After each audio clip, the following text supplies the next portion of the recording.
I don't regret a lot of my designer purchases, but I've definitely regretted a few along the way. Hi guys, it's Bella. Welcome to my channel. I do so many hauls here. I do so much luxury stuff, but I never talk about items that I wish I did not buy, items that I regret. So I feel like this is a good video for you to watch if you are interested maybe in any of these items. You're trying to invest into some really good pieces. Watch before you buy, because I definitely have some items that are quite popular that I feel like, why? Why do I have this? Why did I buy this? Why did I fall for it? Of course, these are just my opinions. Everyone has their own style. That's the beautiful thing about life. There's so many options to choose from because we all want different things and we all desire something different. But these are my personal opinions as someone who is pretty knowledgeable in the community of luxury goods and things that I'm just like, why? Why did I do this? Before we get started, I did just post a huge luxury haul of items I do not regret, so be sure to watch that. But let's go ahead and get into this video because I've got a lot to talk about. Starting off strong with a very popular silhouette and shoe. It is the Gucci Ace sneaker. Now, I have never worn these. They are perfectly clean at the bottom. I still have the sticker tag on them and the price that I paid for them. From looks, you're probably like, oh, they don't look bad. No, these are the most uncomfortable thing on God's planet, in my opinion. These are the worst designer shoes because they are so extremely uncomfortable. Also, like, the ankle hole is so far back and this part is so long. Like, when you look at it, these just feel so clunky and like clown shoes. I don't know why. I don't like them on me. I'm only a size 8. I don't have huge feet, so I don't know why they just make me feel like I'm like walking so bulky, but I don't really like these. Now, these had like peak popularity like 2016 to 2019, and that's when I got these. I actually got these in 2019.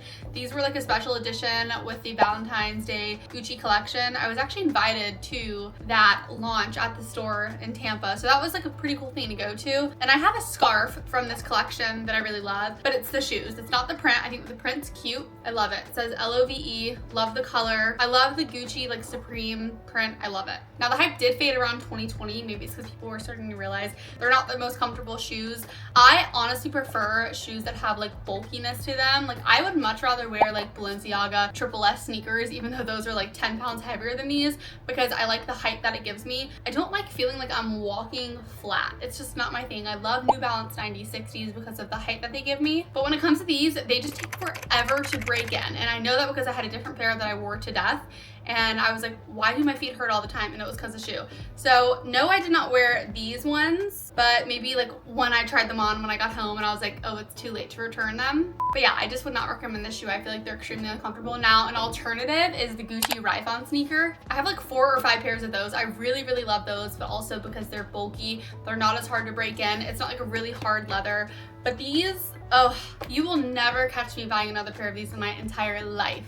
It feels a little weird talking about this bag and saying that I regret buying it because I was obsessed with it. I made a whole video on it a couple years back and I really loved it. I thought it was beautiful, and it's very beautiful, okay? It's not the color that I don't like. It's the feeling. I think it's called EPI leather. It's the feeling and also the shape. I'm not an Alma person. I don't know why I tried to be an Alma person. I love a lot of things from Louis Vuitton. It's my favorite designer. Literally love Louis.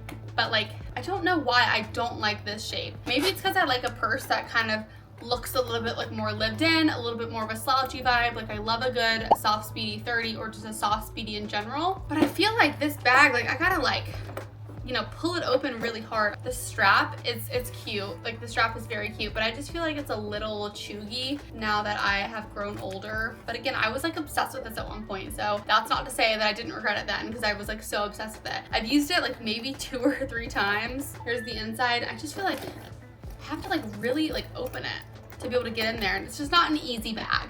I will say the only perk about it is that when you're at a restaurant or something, you don't have to have a purse hook.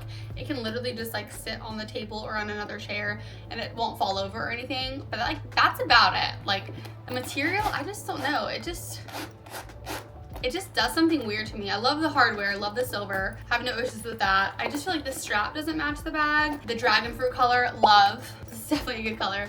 But this actual bag, I will probably, not even probably, I'm never gonna buy a Alma in my life again because like, it's just not my vibe. I feel like this video is gonna bite me in the butt in like 10 years when I'm like, oh, I want an Alma and I do a haul. But like right now, I just do not see me ever getting use out of this, so I will be selling this. I've already promised it to like the Real, but I definitely wanted to show you guys this bag. Goodbye.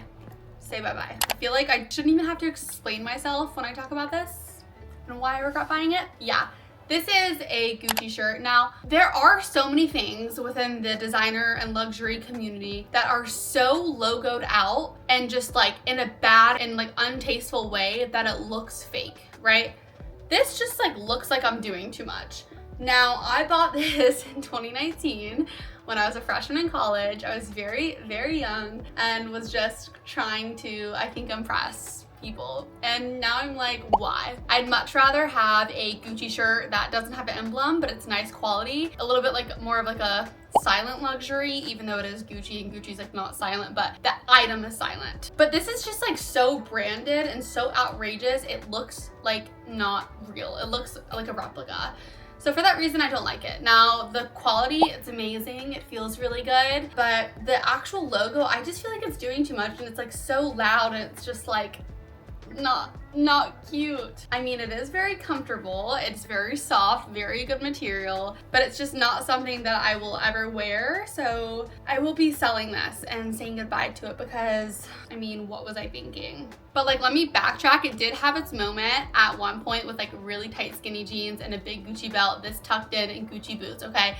It did have its moment for a long time. And it had its moment for a good reason because it was a comfy shirt. But I feel like now within like the maturity of myself and the designer world and luxury goods, and I feel like just in general as like a population, a lot of people steer away from this stuff because it just looks too loud and it looks, again, not real. But that's not to say some people can't rock it because some people can. I'm just not one of them. Prada Nylon Re-Edition 2000 bag. Let's talk about it. The color is a no. I mean, it looks like a light blue, but in person, it's like a very pukey gray blue. Doesn't go with much, doesn't really do anything for me. I do love the size of this purse. I like how it, you know, fits a good amount, doesn't fit anything crazy.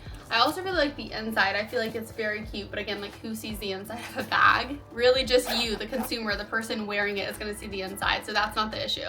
The issue for me, and it's not supposed to be a shoulder bag, it's just my personal preference, like that is not comfortable. You can't convince me that this is comfortable. Now, I will say they have a 2005 bag, which is this one. I have it in black. It comes with a bigger crossbody, has a little pouch, and the chain is silver. So like the top of the bag is like a silver chain. That you can put on your shoulder because the drop of the chain and the length of it is a lot longer, so the bag drops lower and it's not directly under your armpit.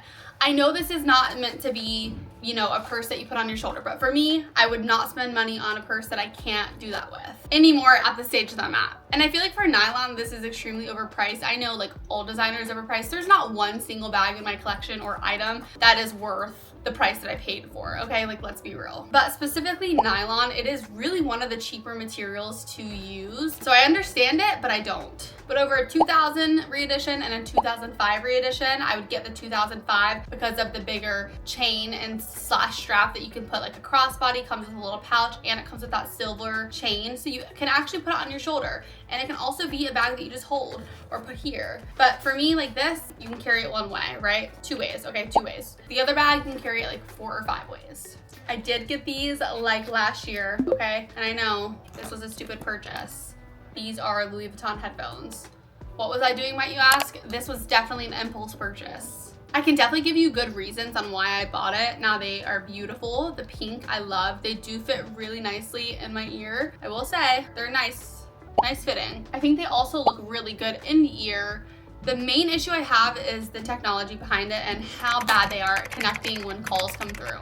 So let's say if I'm listening to music, right, and I get a phone call. The phone call goes to my phone. I don't hear it in the headphones, which makes absolutely no sense. So I feel like they did not do their best work in making sure like the technology was like clear and that it was gonna be smooth. Just branded luxury goods that the brand did not really think much about and kind of go over everything before they decided to sell to a consumer. I, the consumer, did fall for this purchase, and that's fine. I do like the case, like that's really cool. It's very luxe. When you charge it, this lights up. You know, this is very nice. The case like is a charging case. This part's cute. But like other than that, why? Why did I do it? I just feel like there's so many other options on the market that are actually good headphones, that the technology is like smooth through and through. But the fact that I get phone calls and they don't go through the headphones, and then I have to answer it on my phone and then reconnect it to my headphones, it's like, why did I spend so much money on these if they don't work well? I'm definitely gonna still continue to use these because they fit my ears very nicely and a lot of headphones don't. But I do not recommend these, and if I could go back, I would not have purchased these. Lastly, we are onto this big mama right here. I think we can tell the reason why I don't like it. It has no shape. And I know you're probably like, Bella, you're contradicting yourself. You just got a soft speedy in your last video. Yes, I did. That is a purse. I feel like it's completely different. When I need a tote, like this was a work bag, right? Like I got this for a work bag, beach bag, whatever. I just don't know why, like this canvas, like whatever it is, it just, see, like it just does not hold. Maybe I need a divider or something, but I'll have this filled and it'll completely just like flop over. Not the vibe. The quality of this bag, I like what it says, I like the size of it, but it's really just the shape and how it doesn't hold. I don't know what more they could have done to it to make it hold. Also, like, I just felt this and there's stuff in here, so let's see what is in here. So much stuff. Oh my gosh. We have a tampon, my favorite pads ever. These are from Lola. I've been using these for over a year now, and these are the best. They're like super clean. We have a battery, and then we have 2 lippies. And yeah, I do love the extra zipper in here as well, like the extra pocket, but it's the actual bag that doesn't do much for me. I think there's other bags on the market that are known as tote bags that have a little bit more structure for work and for heavier items like a computer and things like that. All right, guys, that is it for this video. Those are just a few designer items that I completely regret and I do not wish I bought them. My quote of the day is, take all of your insecurities to God. Jesus is the only one that can make you whole, so I feel like it's really important for you to understand that when you're insecure, it's coming from a deeper issue and you need to go to Jesus about it to figure out where that deeper issue is and why it's pulling out insecurity from you. We're beautiful humans. We should not be insecure about anything. We are capable of so much. So just keep that in mind, that when you are insecure, take it to God. How can he help you? What can he do to fix this with you? I love you guys, and I'll see you guys in my very next video. Mwah. Bye.